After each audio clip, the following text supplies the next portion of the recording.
Improving livestock value chain key in boosting Nigerians' gross domestic product. Minister for Livestock Development optimistic. To transform the livestock sector is not just throwing hybrid animals, exotic animals, purchases onto people. You have to develop their capacity.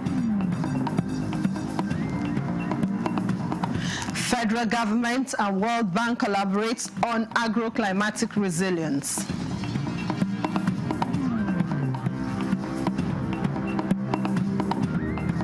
Plus, National Assembly keen on full utilization of Barrow Inland Port to multiplier commerce in northern Nigeria.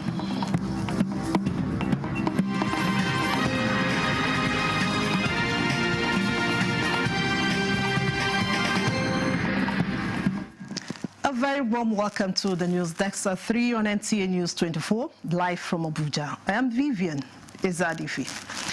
Let's begin on a cheering note as the President Bola Tinubu felicitates former military President General Ibrahim Badamasi Babangida on his 84th birthday today. The President rejoices with the family, friends and associates of the former military leader whose 8 years of rule greatly impacted Nigerian socio-economic and political development. President Tinubu, in a statement, celebrates General Babangida's distinguished military career, which includes serving as an instructor at the Nigerian Defense Academy, commander of the 4 Reconnaissance Regiment, commander of the Nigerian Army Armored Corps, director of Army Staff Duties and Plans, and chief of Army Staff. The President notes General Babangida's stewardship of the country, saying his military administration will be remembered for its massive investment in infrastructure, such as the Third Mainland Bridge, and the reforms that liberalized the Nigerian economy. The former military leader established the State Security Service, National Intelligence Agency, NIA, Defense Intelligence Agency, DIA, and the Federal Road Safety Corps, FRSC, among others. President Tinubu also highlights Babangida's role in creating states and relocating the federal capital from Lagos to Abuja. We're equally wishing him many more happy returns of the day. Moving to other matters now, Minister for Livestock Development, Idi Mukhtar Meha, says the plan of the federal government to collaborate with relevant key players to improving the livestock value chain from 32 billion to 72 billion naira will significantly boost the nation's gross domestic product. The minister was speaking at a 2-day capacity development on integrated livestock commodity value chain held at the Integrated Commercial Livestock Project centered in Furore local government area of Adamawa State. Bilkisu Abubakar has details. The pilot project of integrated commodity value chain put together with the Nigerian Incentive-Based Risk Sharing System for Agricultural Lending, NISAL, among other partners, to educate livestock practitioners on modern animal husbandry to improve their capacity is a step towards realizing the National Livestock Acceleration Strategy to boost contributions of the sector to the economic growth of Nigeria. The Federal Ministry of Livestock, under this present leadership at the federal level, means business. To transform the livestock sector is not just throwing hybrid animals, exotic animals, purchases onto people. You have to develop their capacity to appreciate what they are doing. Continue to form strong collaboration with value chain actors to grow the sector in Nigeria and Africa. All other livestock practitioners who are also interested in training can also prepare themselves for the next phase of the training. By so doing, we can be able to gradually cover substantial number of livestock beneficiaries at Adamawa State, cover the other states in the Northeast, and Nigeria at large. 150 participants were exposed to modern livestock management and production. Being the participant of this training, we have learned much of this training, that when we utilize it, I think it will bring so many changes in our community. They have been trained on how to fatten animals in just a little period of time. Certainly, the project has encouraged the practitioners in the livestock sector to be optimistic of attracting more livestock champions, not only for actualizing the federal government agenda, but having easy access for livestock production and its business. In Yola, Bilkisu Abubakar, NTA News. Stakeholders from 10 states have met in Lokoja to find solutions to environmental challenges facing Kogi and other northern communities. The engagement is part of the collaboration between the government and the World Bank-supported Agroclimatic Resilience in Semi-Arid Landscapes Project. Jonathan Omojali reports. Across Nigeria, climate change and human activities continue to threaten the environment and local communities. From flooding to land degradation, the future looks uncertain. This engagement by stakeholders from 10 states in Lokoja under the World Bank-supported Agroclimatic Resilience in Semi-Arid Landscapes Project, ACRESA, is designed to create a blueprint for tackling environmental concerns raised by affected communities. The program will develop strategic management plans for Sakim Poa Kaduna, Okwameda, Lokoja Niger, and Aloma Ebonyi catchments. The essence of this assignment is for us to be able to develop a very comprehensive plan that cut across catchment areas, water resources, land use, and environmental access for sustainability. So in the essence, by the time we're through with this, we'll have a coordinated approach, a holistic approach in attending to some of the environmental challenges faced in this catchment. Speaking at the event, the governor of Kogi State, represented by the Commissioner for Environment and Ecological Management, Joseph Oluwasegun, reaffirms the state government's commitment to addressing ecological challenges. He explains that the ongoing deliberation will bring long-term change by restoring degraded lands. Today's gathering is not just another item on our calendar. It represents a significant milestone in our shared quest of sustainable environmental stewardship, climate resilience, and inclusive development. It is a call to action, a call to co-create solutions, to share practical knowledge, and to build consensus around a plan that will define the environmental legacy we leave behind. The National Project Coordinator of ACRESA, Abdulhamid Umar, represented by Shetima Adams, notes that the project aims to develop 20 catchment plans in total. The ACRESA project is about long-term transformation. It is about restoring dignity to dry lands, rebalancing our ecosystems, and strengthening the resilience of millions of people across northern Nigeria. Goodwill messages were delivered by the State Commissioner for Water Resources and Agriculture, as well as traditional rulers. In Lokoja, Jonathan Omajali, NTA News. Minister of State for Works, Mohammed Bello Gunroyo, has encouraged the Federal Roads Maintenance Agency, FEMA, to immediately commence the rehabilitation of the local Oweto-Agatu Road in Nasarawa State as an alternative route for commuters in the event of the envisaged Abuja-Lokoja flooding. This was during a stakeholders engagement in Abuja with the Nigerian Association of Road Transport Owners, NATO, and the Independent Petroleum Marketers Association of Nigeria, IPMAN. Usman Zubairu reports. We'll bring you the reports in our subsequent bulletin. The full utilization of Baro Inland Port is expected to impact not just Niger State, but transcend the whole of northern Nigeria due to its multiplier effect in commerce and other sectors. The National Assembly Representative Ad Hoc Committee on Operationalization of Baro Port, while on an oversight visit to the facility, assured that effort will be intensified towards its actualization. Musa Makalil reports.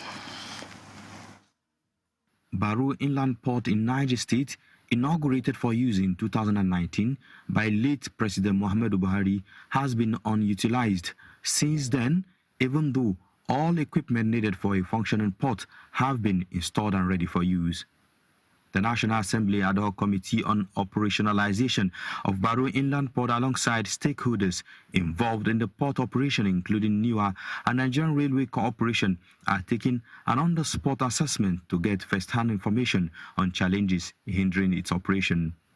The team, led by a member representing Bidak Baku Kacha Federal Constituency, Saidu Musa Abdul, inspected different sections and equipment of the facility to ascertain the challenges hindering the operation of the port, which were identified as mainly connecting road and railway.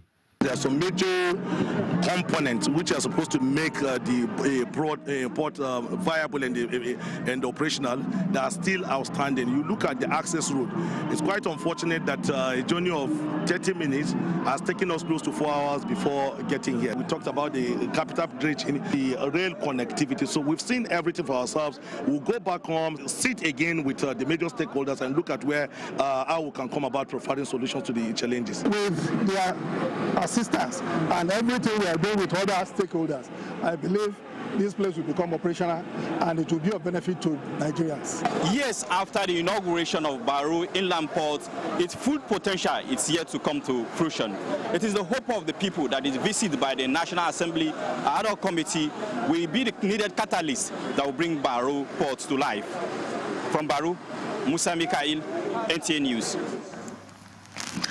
Understanding the new Tax Reform Act and other key initiatives of President Bola Ahmed Tinubu is seen as a pathway to positioning Nigeria as a socially inclusive nation.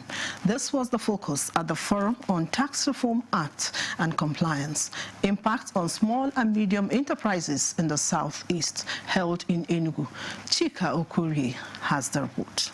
To forestall a recurrence of the 1929 Aba Women's Riot, address multiple taxation, and enlighten Nigerians on available grants, the Senior Special Assistant to President Bola Tinubu on Community Engagement Southeast, Mrs. Chioma Nweze, organized a forum tagged Tax Reform Act and Compliance, Impact on Small and Medium Enterprises for Women in the Zone. She noted that women are crucial to national development and progress.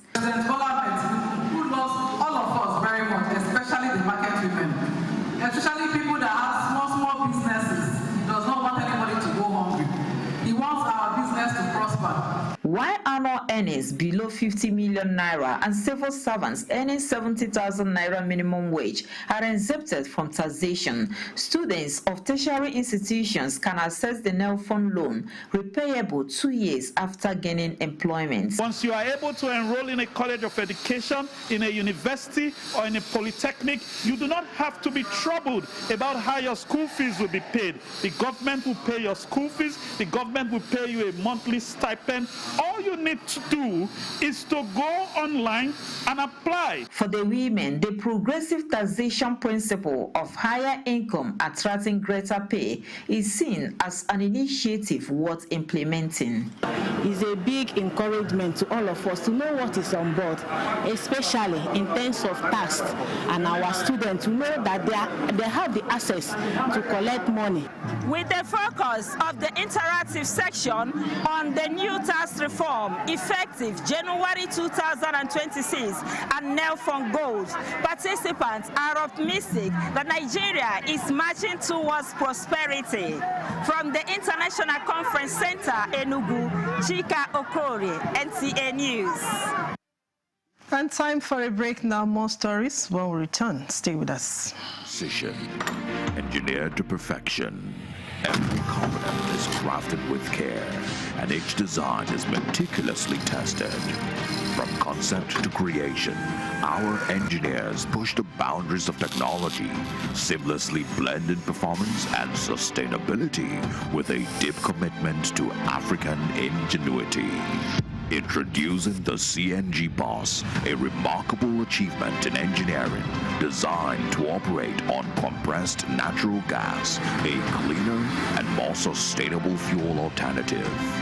At Innocent Vehicles, we proudly lead the way in creating greener mobility across Africa. And it doesn't stop there. From SUVs to sedans, spacious buses to electric cars, Innocent offers a wide range of models designed to meet every need.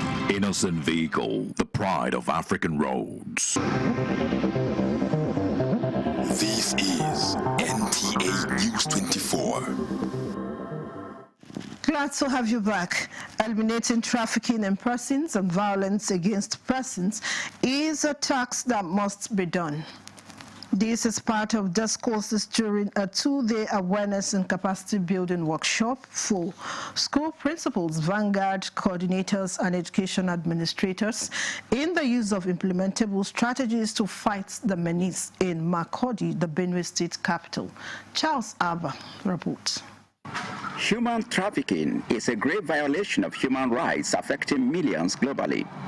It involves exploitation of individuals through forced labor, child abuse, sex, or other forms of coercion. In Nigeria, Benue State is said to be most vulnerable. The two-day event organized by NAPTIP in collaboration with the International Center for Migration Policy Development is to address this monster from the school environment. To go out to the community, the host community, to sensitize them about the dangers associated with human trafficking. Every week we conduct our club, and the students are very happy because this human trafficking, eradication of human trafficking, is going to go across the whole student. Resource persons attributed internal and external forms of human trafficking to poverty, lack of education, insecurity, demand for cheap labor, and the likes. While the children are being taught those body of knowledge on trafficking in the schools, we are also preparing the teachers that are in their training colleges with those things that they will need. School children continue to fall victims of human trafficking. This grave issue affects millions globally, with children and young people among the most risk. Some stakeholders affirmed their readiness to combat the act headlong. We need to create more awareness. We need to go everywhere. And I think let me use this medium to tax the media that you need to do more. Governor Hyacinth Alia, represented by the Permanent Secretary, Ministry of Education, Nambative Helen Zeramo, expressed commitment to support in halting the inhuman act. Vanguard clubs have been established in 50 schools in Benue State to prevent the malice. Charles Abba, NTA News.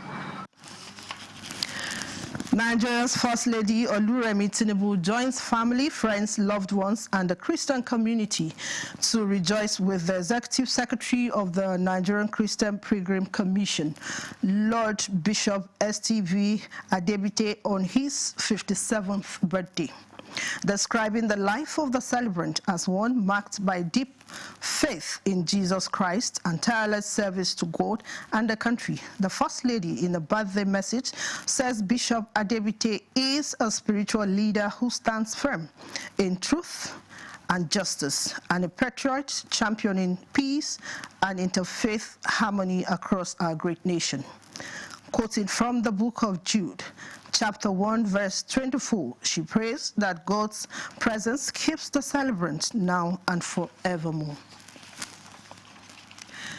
And to Niger State again on the former president's birthday, Niger State Governor Mohammed Umar Bago salutes an elder statesman, an exemplary leader and former military president of Nigeria, General Ibrahim Badamasi Babangida, as he turns 84 on the 17th of August 2025.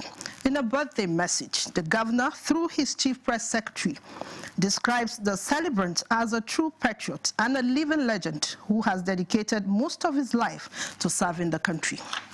He says General Babangida has demonstrated bravery and patriotism in ensuring the unity, stability, and progress of Nigeria during and after his active service. Governor Umaru Bago observes that the launch of the IBB Presidential Library, named after his late wife, Mariam Babangida, is a clear indication of his commitment to preserving rich history and promoting education, which will benefit Niger State, Nigeria, and beyond. He maintains that the elder statesman has written his name on the sands of time through the numerous policies and programs implemented when he was the head of state and military president of Nigeria between 1985 and 1993. The governor prays for Allah's blessings, good health and vitality, as well as wisdom to continue to provide wise counsel for more impact.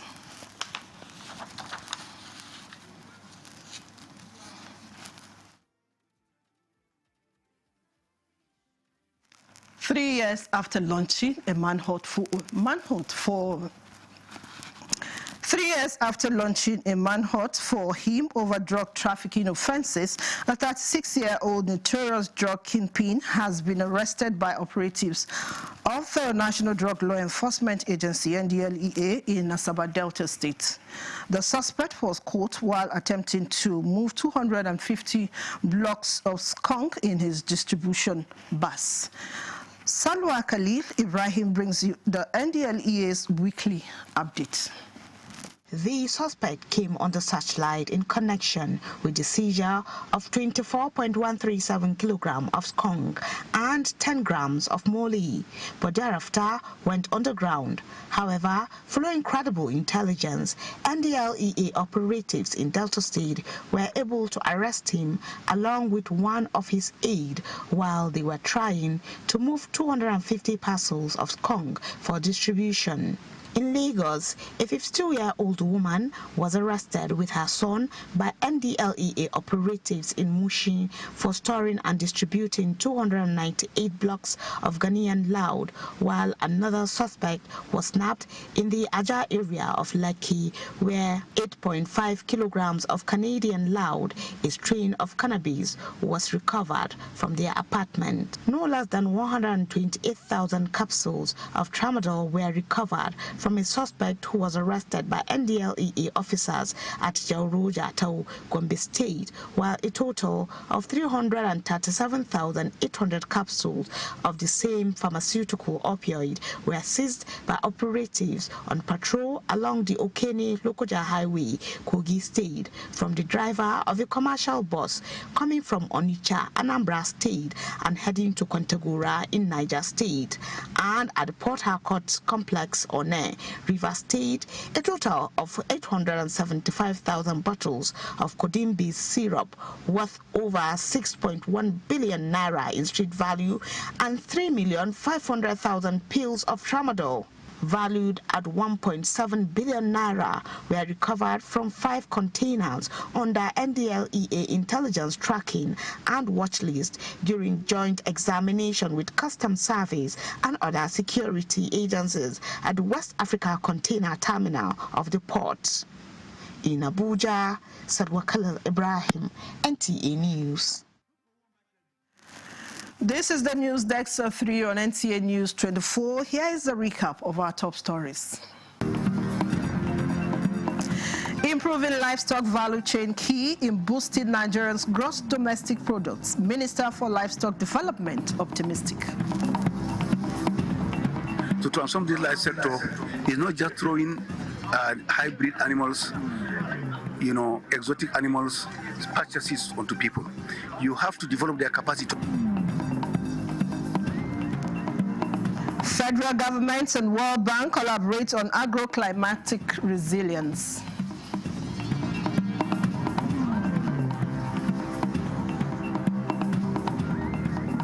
National Assembly keen on full utilization of Barrow inland ports to multiply commerce in northern Nigeria.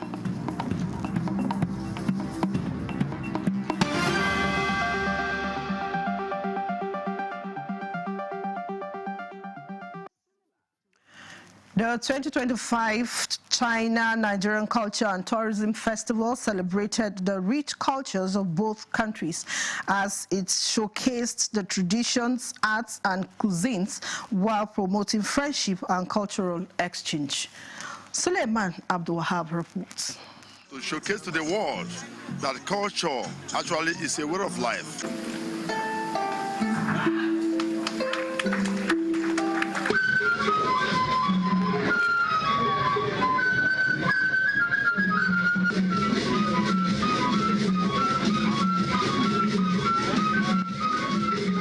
The festival featured colorful performances, including China's lion dance and a prominent display of Nigeria's flag. Nigeria,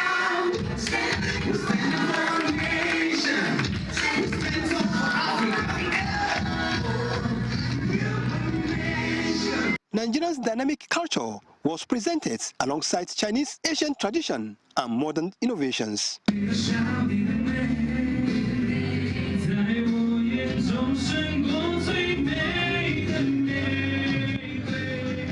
The festival a great success. May all people's friendship grows ever stronger. Together, let's write a splendid new chapter of culture exchange. And the same way, China also has benefited a lot from Nigeria in terms of their investment, return on their investment, and also, the people-to-people relationship. The deputy ambassador of China to Nigeria praised Nigeria's keen support for the festival, noting the important role such events plays in strengthening the relationship between the two nations. We must not look at culture as something that should be left to traditional people. It is business also. That's why they call it creative economy. And number 6 is that we must separate culture from tradition.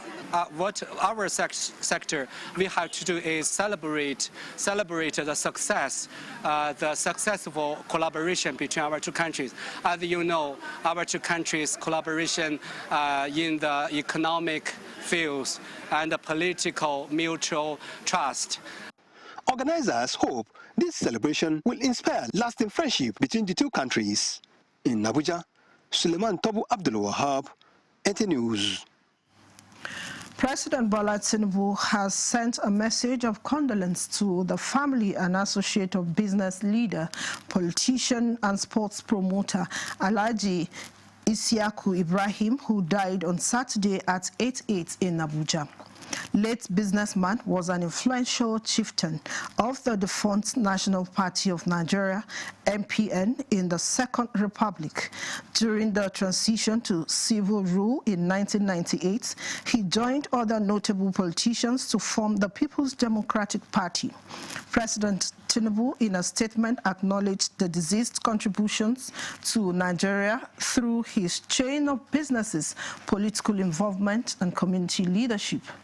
In addition to other ventures, the late statesman founded the Jos-based Mighty Jets Football Club, which flourished for decades.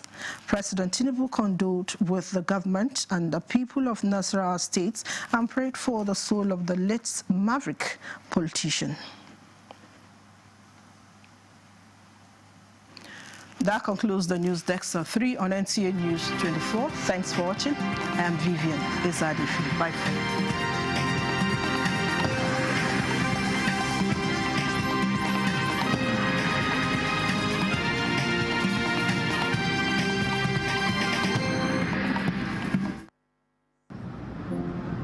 Time is power.